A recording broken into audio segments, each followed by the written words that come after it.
Queria agradecer a participação dos gestores convidados que estão aqui conosco, nossos clientes, parceiros e corretores.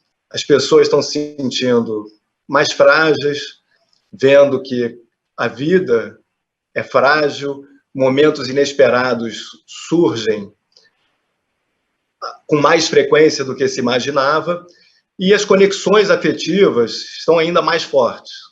Então, nós estamos percebendo uma busca maior por informações, as pessoas querendo se informar sobre proteção financeira, sobre planejamento financeiro, e isso acaba que vem reforçar muito o propósito da Icatu, né? Como sendo uma seguradora de pessoas, a gente imagina que o momento atual reforça essa nossa busca de construir, ajudar a construir um Brasil onde as pessoas e as famílias se sintam financeiramente protegidas e assistidas em todas as fases da sua vida.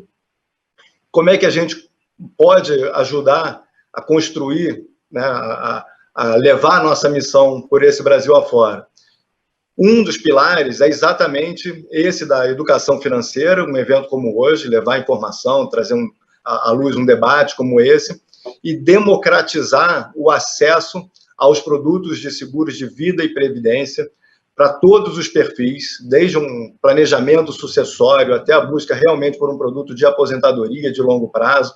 Como a jornada é longa, é preciso fazer uma conjugação de proteção, por exemplo, para morte, invalidez, doenças graves, com um produto de previdência, que já virou um produto de primeira necessidade do brasileiro, e a gente acredita que o produto do seguro de vida, aliado ao produto de previdência, se torna uma solução muito poderosa à luz do cenário em que a gente vive hoje.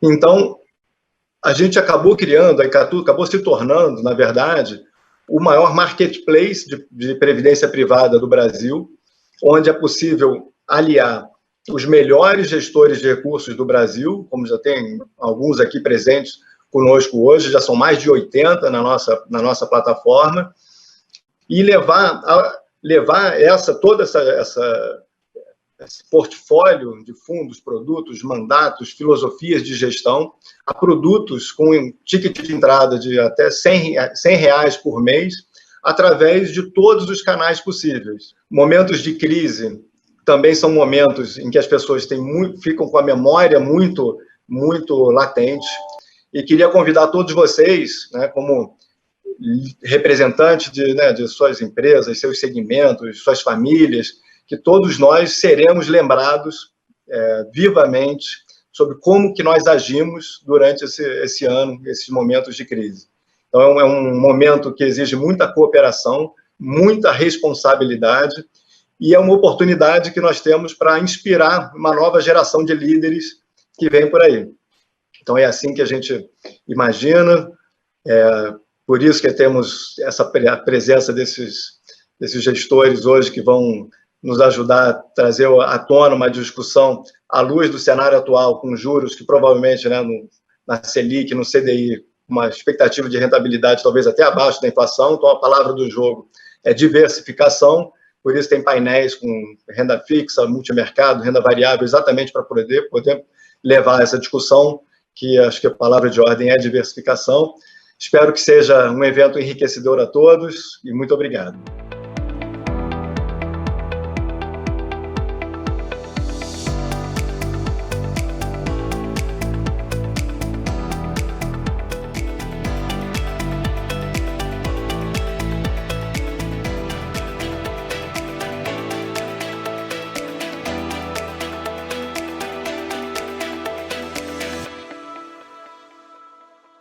Sobre a frase que a gente tem escutado bastante, que é a renda fixa morreu, né?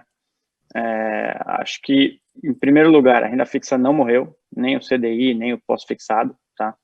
Acho que a maneira mais fácil de ver isso é olhar para fora, né? No mercado, em países desenvolvidos, os juros é ainda muito mais baixo do que a gente vê aqui, e a renda fixa continua sendo a maior classe de ativo, tá? O cenário atual ele vai exigir dos investidores uma diversificação da carteira. E aí a diversificação ela é tanto dentro da renda fixa, então não necessariamente você ficar apenas na renda fixa pós-fixado. Então talvez você tenha que buscar novas formas de obter maior rentabilidade, assumindo um pouco mais de risco dentro da renda fixa, seja tomando um pouco mais de risco de crédito ou mudando de indexador, saindo do pós-fixado, indo para pré-fixado ou IPCA, ou também diversificando entre classes de ativos, então indo para um multimercado, imobiliário e ações e por aí vai, né? O que morreu ali é aquele conforto de ficar comprando CDB de banco grande, 100% pós-fixado em CDI e ter uma rentabilidade que você fica confortável, né? Outro ponto que eu gostaria de endereçar aqui é que o nível de juros ele não deveria modificar a sua asset allocation, né? Então, a sua alocação ideal em termos de classe de ativo, ela não varia em função da taxa de juros, né? A taxa de juros ela não altera seu perfil de risco. E eu acho que isso é um erro que muitos investidores acabam cometendo ao longo dos ciclos econômicos, né? O que tem de interessante para renda fixa e crédito na mesa? O tamanho dos mercados de capitais aumentou muito. Então, hoje as gestoras, como as 3 que estão participando aqui, conseguem construir as carteiras dos fundos com um mix mais interessante de transações, até com riscos diferenciados, mais conservador, menos conservador. Você hoje consegue comprar coisas impecáveis a 2%, 3% ao ano acima do papel do governo. E é isso, uma coisa que o investidor tem que entender, é que ele tem que buscar investimentos que gerem um certo retorno ao ano acima do governo. Aí ele vai compor renda fixa, crédito privado, ações e afins, e muito no mundo de crédito privado. O interessante é que, como hoje existem mais casas e mais produtos, você consegue construir uma carteira diversificada, com perfis diferentes, e aí é que você consegue se defender de eventuais tempestades. As coisas estão relativamente calmas agora, mas o Brasil não é linear. A cada 6 meses gera eu diria que uma ampla surpresa, tá? Acho que, segunda mensagem, procure construir uma carteira, não invista tudo em, vamos dizer, renda fixa, crédito privado só num gestor ou no outro, construa uma carteira de produtos, e Catu já tem uma cesta interessante enfim, de alternativas de produtos que já estão rodando aí há um tempo interessantes. A gente está só no início de um grande processo de desenvolvimento do mercado de capitais, né? E a gente tem vivido um ciclo virtuoso muito interessante, que existe um triângulo ali, né, que é mais liquidez no mercado secundário, influencia mais gestores a participarem do mercado, o que traz mais empresas a emitirem no mercado de capitais. Então, a gente tem enxergado um ciclo virtuoso muito interessante. Só para vocês terem uma ordem de grandeza, no Brasil são de 35 mil empresas. Então, a gente está falando que menos de 5% das empresas acessou, desde 2005, o mercado de capitais. Então, olha todo o caminho que a gente tem pela frente. Juros, pegando o longo prazo, né, uma carteira de longo prazo que vai atender o desejo de investimento, os objetivos de investimento de um cliente. Concordo com o Pierre que deveria exige uma disciplina de não ficar mudando essa carteira ao longo do tempo, de acordo com seus objetivos, mas, na verdade, o nível de juros atuais, né, ele eu até acho que incentiva o investidor a acessar ainda mais os fundos de crédito nesse ambiente. Eu acho que esse nível de juros atuais até traz uma perspectiva de maior apelo para os produtos de crédito, tá? E, além disso, à medida que vão tendo mais gestores, mais empresas acessando o mercado, né? Os gestores, por mais que tenha tido essa crise agora, né, foi um resgate muito relevante dos fundos de investimento de assets de gestores independentes. Então, o mercado vai se sofisticando. Então, hoje, o prazo médio dos ativos é muito mais longo.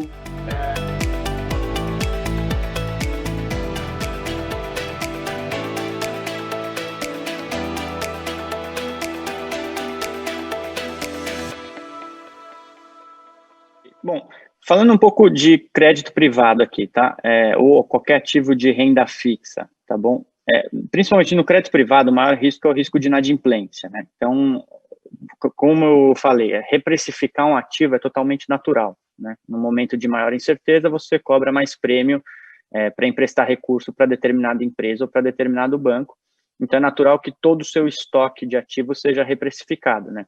Lembrando que aqui a gente está falando de renda fixa, ou seja, aquele juros que você contratou no início, se você segurar ele até o final, você vai receber ele. Então, se você tem uma reprecificação no meio do caminho, simplesmente quer dizer que a partir daquele momento o seu ativo ele rende mais, porque no final ele vai chegar no mesmo ponto que você contratou no início da operação. Tá? Isso é um pouco diferente de renda variável, por exemplo, né? Quando você vem uma pandemia e a venda de produtos de determinada empresa cai, por exemplo, isso impacta diretamente o acionista. O segundo ponto é entender em que tipo de empresa a gente atua. Tá? Quais são as empresas que estão dentro dos fundos de crédito? Tá? E principalmente dos fundos high grade. Se a gente colocasse todas as empresas numa pirâmide, né, a gente está falando que a gente está acessando as empresas do topo da pirâmide, ou seja, são as empresas mais robustas, com maior bancabilidade, com posições competitivas dentro de seus determinados segmentos como líderes. Então, a gente pode também olhar dentro do nosso universo de empresas que a gente analisa. Você tem desde empresas que são concessões, né, são altamente reguladas, essas têm baixo impacto de crise. Então, se você olhar, vamos supor, para o setor de saneamento, o impacto da crise do Covid ele é baixo. Óbvio, você tem um aumento de inadimplência dos pagadores, mas isso não significa que a empresa vai quebrar ou vai ter algum problema financeiro, longe disso. No setor elétrico também, você tem alta ajuda do governo, você tem contratos que vão reequilibrar o equilíbrio econômico-financeiro dessas empresas. O setor de rodovias, a mesma coisa. Então, são setores altamente regulados, cujo impacto da crise do Covid, no médio e longo prazo, vai ser baixo, ou quase nulo.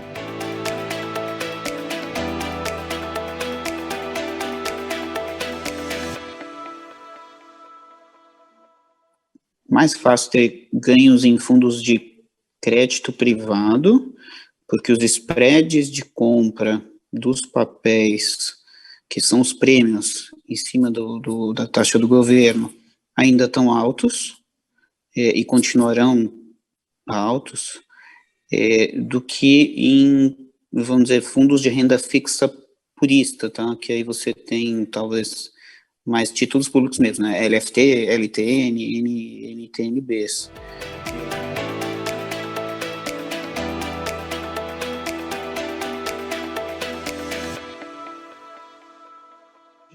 A gente precisa do financiamento privado para o país continuar crescendo, ainda mais na situação de urgência fiscal que a gente se encontra.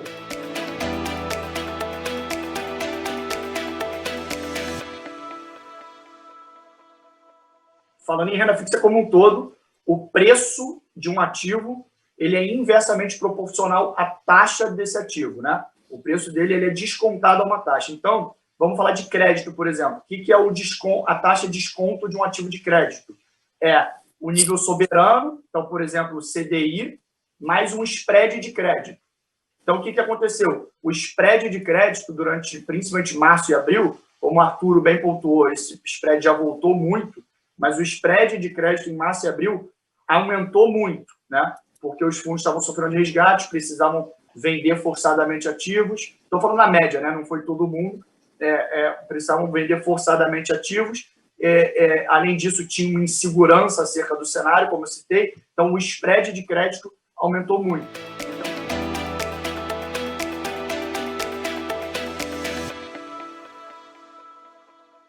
Para a gente que é de crédito, eu acho que ele é pouco relevante, tá? Esse movimento das LFTs. Porque, vamos lá, as LFTs hoje elas estão precificadas mais ou menos a uns 106, 107% do CDI. Elas saíram de 102 para 106, 107.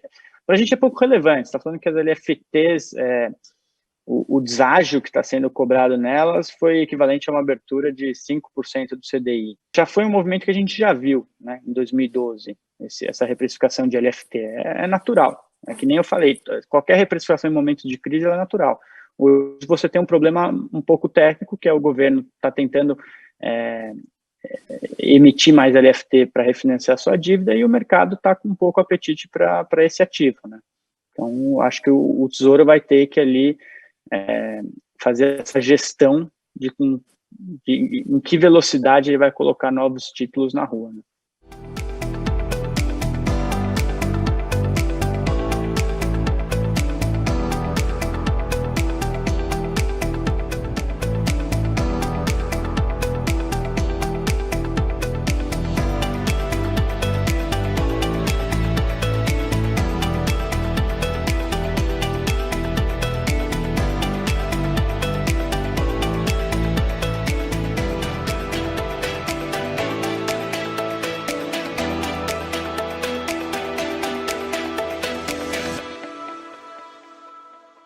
Eu acho que o principal ponto agora é a gente estar olhando para a eleição americana.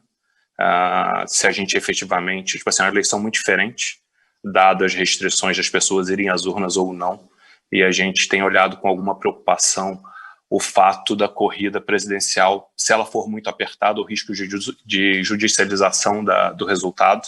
Então, pode ter recontagem, o fato das pessoas votarem pelo correio é o tipo da coisa que a gente já viu no passado, se eu não me engano, em 2000, e a gente já viu que é uma coisa que pode se estender e que causa um pouco mais de preocupação. Eu acho que lá nos Estados Unidos também a gente teve um pouco um Federal Reserve, que é o Banco Central americano, com uma postura um pouco diferente, mostrando que ele vai deu muito estímulo para a economia americana, e ele vai estar preocupado com uma inflação na média de 2,5% ao invés de 2%, ou seja, ele está um pouco mais flexível. Talvez a gente veja os outros bancos centrais no mundo seguindo o exemplo. A Europa, fica a dúvida de números recentes de recontaminação. A gente está vendo alguns países apresentando números um pouco mais fortes, mas eu acho que quando a gente olha para a recontaminação no mundo, a gente não pode se esquecer de que tem uma curva de aprendizado com a doença. Eu acho que o número de mortes tem caído pelo aprendizado que a gente teve, e então, não obrigatoriamente o número maior de recontaminação com essa volta das férias da Europa levam obrigatoriamente a gente ter um fechamento de economias novamente, mas é o tipo da coisa para a gente estar observando de perto, juntamente com o que está acontecendo no Brexit. Eu acho que tem uma dúvida muito grande de como que o Reino Unido vai se portar em relação a isso. Boris Johnson, muito ativo, tem tido um falatório muito grande a respeito, então é algo para a gente estar olhando. E na Ásia, eu diria o reflexo e o impacto que tem em China e nas economias periféricas da eleição americana.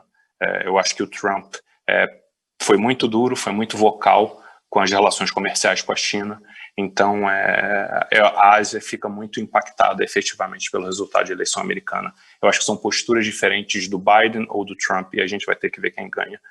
Brasil. A gente fez um esforço fiscal muito grande, infelizmente a gente teve a pandemia logo depois. Eu acho que quase que neutralizou o nosso esforço de reforma da Previdência, o que trouxe também uma necessidade de a gente estar adressando as outras reformas que a gente meio que achava que a gente teria um pouco mais tempo para resolver, que deveriam talvez ser mais amadurecidas nos debates, que seriam a reforma administrativa, a reforma tributária, mas eu acho que com o problema fiscal isso é trazido a valor presente e passa a ser um ponto muito importante para a gente estar olhando de agora em diante. Hein? É uma crise de saúde, não é uma crise financeira, mas a resposta que o mercado financeiro entende, como sempre, é uma resposta de injeção de liquidez. O pior, aparentemente, já passou, e agora a gente está numa fase de transição, uma transição gradual de reabertura das economias globais, não apenas do Brasil, que tem trazido para a gente surpresas muito positivas. A gente está falando que o pior ficou para trás, de uma certa forma não é uma reabertura organizada em todos os blocos comerciais, mas é uma reabertura que tem acontecido. Como o Sérgio comentou, a gente tem visto ultimamente, principalmente na Europa, alguns riscos isolados de uma segunda onda, em alguns casos uma continuidade de uma primeira onda ainda nas partes na parte mais sul dos Estados Unidos, mas isso nos traz a preocupação com a retomada da atividade e retorno das políticas de distanciamento social, né, para que não ocorra que essa segunda onda seja um pouco mais contida. Eu acho que no curto prazo a gente está muito preocupado aí com a evolução da eleição americana, principalmente. O cenário mais provável hoje é o Biden, e aí com o Biden a gente tem um cenário de foco mais em infraestrutura, de diminuição de tensão de Estados Unidos e China, o que vai ser positivo para mercados emergentes. Com uma vitória do Biden, depende como que fica o Senado e o Congresso e a Câmara, depende se vai ser Biden com o Congresso e Câmara democrata ou republicano. Isso pode mudar um pouco as condições em termos de um dólar fraco, um dólar forte no mundo. Isso vai ser importante para mercados emergentes e para cenário de risco.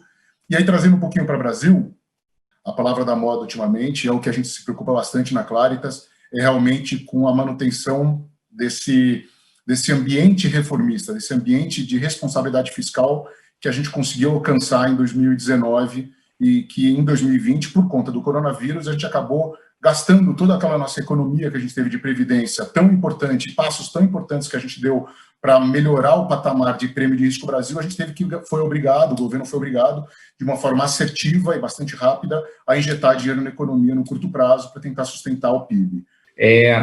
Aconteceu algo novo, né, recentemente no Brasil. Né? Antigamente, quando você tinha uma crise, você se refugiava no CDI. O CDI era alto, né, no histórico de mais de 10 anos, aí, na média mais que 10% até. Então, era relativamente fácil. Né?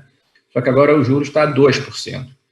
Então, acho que aconteceu algo novo no Brasil, que eu acho que a salvação é pelo risco, ou seja, não tem como você se refugiar muito. Você tem que fazer algum tipo de aposta com um gerenciamento de risco muito bom, mas você tem que efetivamente ser um investidor, se você quiser ter um retorno superior. Né? Estamos investidos mais, tanto em ações quanto no mercado de macro, posições macro, renda fixa, commodities e câmbio, mais no mercado exterior do que no mercado local há mais de um ano. E todo o nosso investimento tem sido focado nessa parte internacional e também uma parte quantitativa, que também é uma tendência global, né? Inclusive de inteligência artificial para a gente desenvolver. Então, acho que isso também vai ser fundamental. Tá? E outro ponto importante é gerar alfa. Né? A alfa, você tem uma direção do mercado, você gerar um ganho superior. E para você gerar alfa, você tem que focar principalmente em ações, porque você tem mais ativos em ações do que os outros mercados. Você consegue fazer principalmente posições mais plays relativos, né? Comprar ações boas que crescem, ações que não crescem todas em setores que estão sob desafio, estão diminuindo sua importância na economia. Isso é consistência, acho que vai ser muito importante.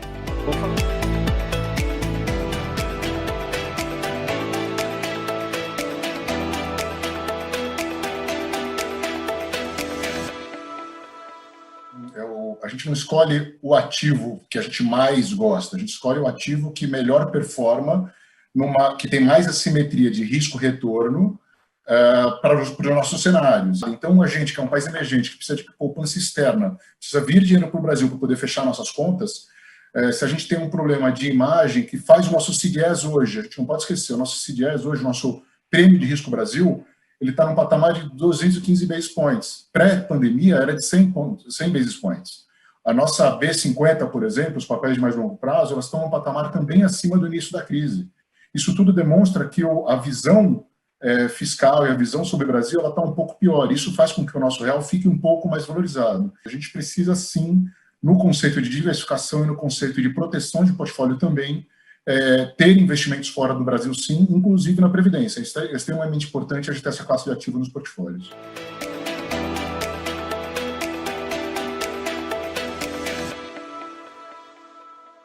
Eu acho que é o Trump ganhar, né? Porque os republicanos, né, por mais que o Trump tenha uma postura, para nós, principalmente brasileiros, mais arrogante, na postura de embate, ele é muito pró-mercado, vamos dizer assim, né, de impostos baixos, desenvolvimento e crescimento.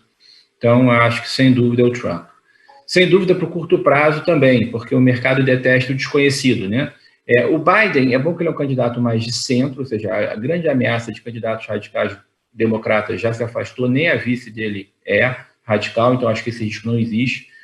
Eu acredito que o mercado vai performar muito bem se você tiver uma vitória do Biden e o Congresso, pelo menos o Senado, for republicano, porque vai conter qualquer medida mais forte do Biden. Então, isso também já deixa pouco provável, né? Porque a eleição já está apertada entre republicanos e democratas para a presidência. E também está apercado para o Senado. Então, você vai precisar dos dois cenários, vamos dizer assim, negativos, para você se construir efetivamente um cenário negativo.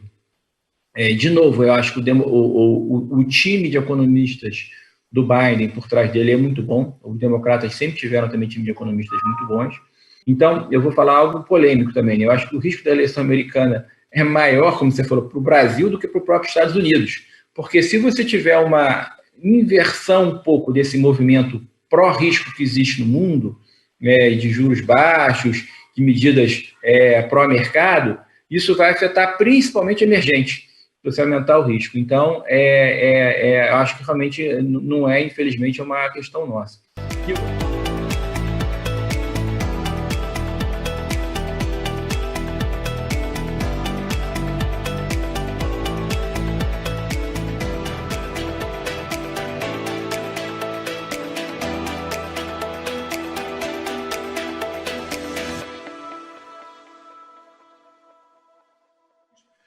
Apesar dessas crises e dessa volatilidade de juros, de câmbio, de política e tudo, a história do Brasil tem mostrado que bons empresários conseguem ganhar dinheiro em qualquer ambiente, né? Mesmo quando está chovendo, quem vende guarda-chuva ganha dinheiro. Então, acho que muito do nosso papel como investidor é buscar essas oportunidades que existem, né? Nos últimos 12 anos desde que o fundo existe, a Bolsa deu 6% ao ano, o CDI deu 11%, o fundo deu 15%. O outro aspecto dessa crise, que aí é totalmente diferente do que eu já vi, é o aspecto comportamental. Como o Marcelo falou, o ser humano teve que se adaptar de uma hora para outra a um ambiente totalmente diferente, começou a comprar online, começou a pedir comida, começou a trabalhar de casa, e a gente, como gestor, no início, acho que a aposta clara era mudar o portfólio para empresas que estavam conseguindo sobreviver melhor nesse cenário e conseguindo se beneficiar desse cenário. O que a gente começa a ver agora é que essas empresas tiveram uma valorização muito grande e a gente ainda não consegue dizer claramente o que é o dia de amanhã. E quando a gente olha para o mercado, talvez esteja muito focado ainda no que está acontecendo hoje e não só o que vai ser a vida das pessoas no ano que vem.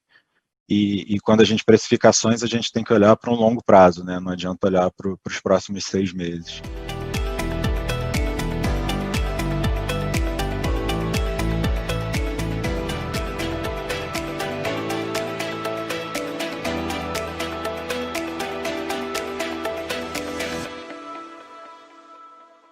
Acho que tem muito boas oportunidades ainda, empresas baratas, empresas que vão mudar muito nos próximos anos, se transformar, né? Então, você tem uma Natura, por exemplo, que é uma empresa grande no nosso fundo, que tem um projeto hoje global, né?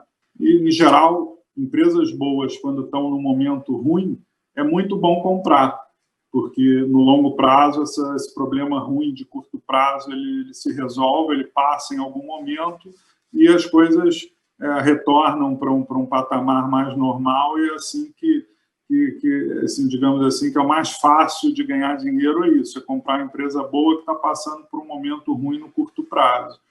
Essa arbitragem aí do curto prazo com o longo prazo é sempre uma forma interessante do investidor se beneficiar, né?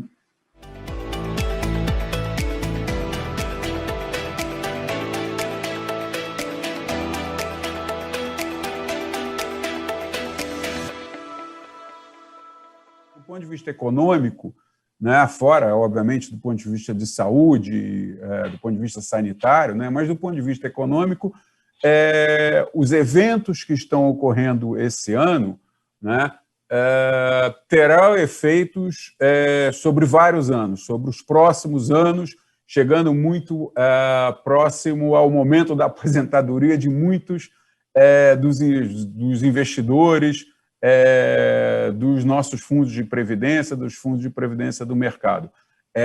O que aconteceu aqui não foi um fato usual, é um evento do ponto de vista econômico, tá? Eu estou bem focado na questão econômica. o que aconteceu aqui não foi um fato usual, foi algo que vai ter consequências bastante grandes. Quer dizer, o que acontece? Quando nós temos o evento da pandemia, não é? E isso gera com que você tenha um fator de produção, que é o trabalho, não é? Não podendo se movimentar, quer dizer, uma parte relevante da sociedade fica sem poder trabalhar, gerando, né, um evento praticamente de natureza única no mundo. A gente tem uma entrada grande do setor público, né, dos estados, né, e dos governos, de forma a suportar a economia. Então, esse é um evento como nunca tivemos em nenhum precedente. E os números ainda finais desse ano, obviamente, ainda não saíram, mas eles são comparáveis e mesmo, em alguns casos, são maiores do que a gente viu durante a Segunda Guerra Mundial, por exemplo. Nós estamos falando de um evento, do ponto de vista econômico, desta magnitude. Só para dar alguns números, né? Quer dizer, os governos, de uma forma geral, atuaram fortemente, seja usando a sua política monetária, seja usando a sua política fiscal, de forma a sustentar a economia. Dando alguns números sobre isso, quer dizer, além, por exemplo, do ponto de vista monetário, não é? Além dos bancos centrais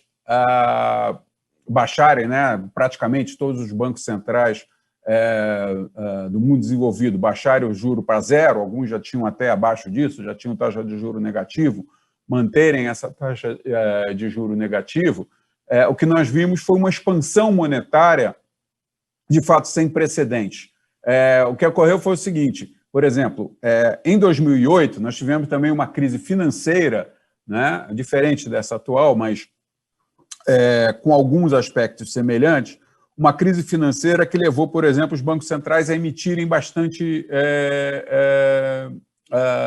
dinheiro também, baixaram o juro para zero e fizeram expansão monetária.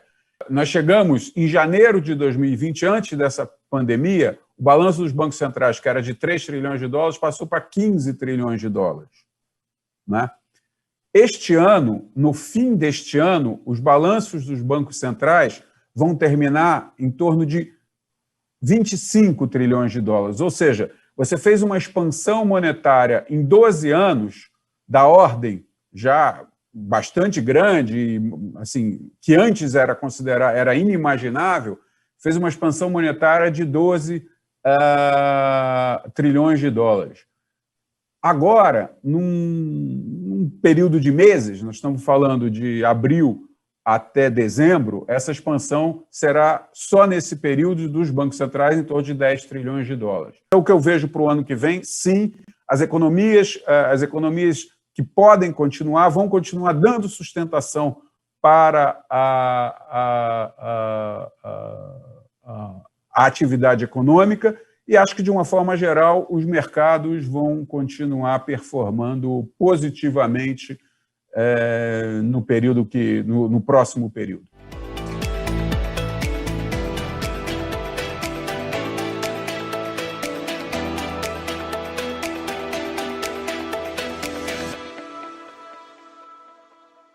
Do ponto de vista de mercado, hoje eu te diria assim, dá para tomar o risco, né, de que, se você tiver uma segunda onda, ela é muito menos intensa do que ela foi, do que foi a primeira e, portanto, o impacto em mercado disso é bastante menos significativo. Então, não acho que é um issue assim, de curto prazo para a gente avaliar como um risco relevante.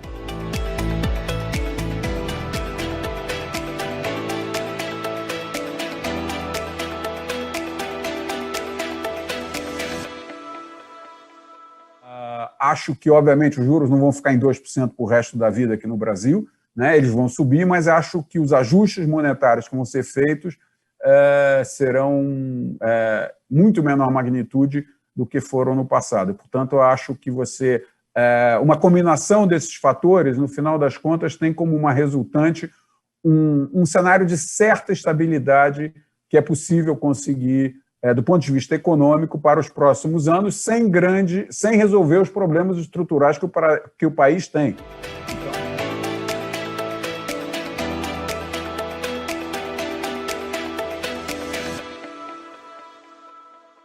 Não, eu não vejo a taxa de juros ser negativa no Brasil. Aliás, eu acho muito difícil que ela caia abaixo desses 2% que ela está aí, a despeito do Banco Central dizer que é possível ter um espaço pequeno e tal. Existem questões estruturais no país do mercado financeiro que dificultam você cair muito mais a taxa de juros, seja a questão da poupança, do fluxo de capital, do financiamento da dívida pública, ou seja, temas que são graves, que já estão causando alguns problemas, mas por enquanto são administráveis.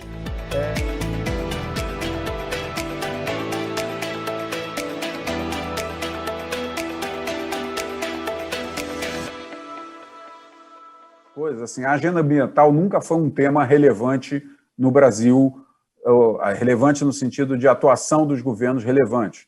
A agenda ambiental sempre foi uma agenda de natureza, vamos dizer, secundária para governos de diferentes matrizes ideológicas, né? Esse é o primeiro ponto sobre a questão.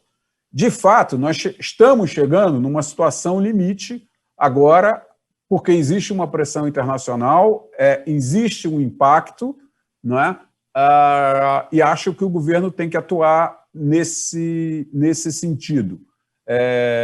Se o governo tomar isso como uma agenda e transformar isso num tema para tocar, acho que pode ter algum resultado, mas nesse momento o que a gente vê é que, de fato, a discussão ainda está muito mais calcada na discussão ideológica do que propriamente no impacto.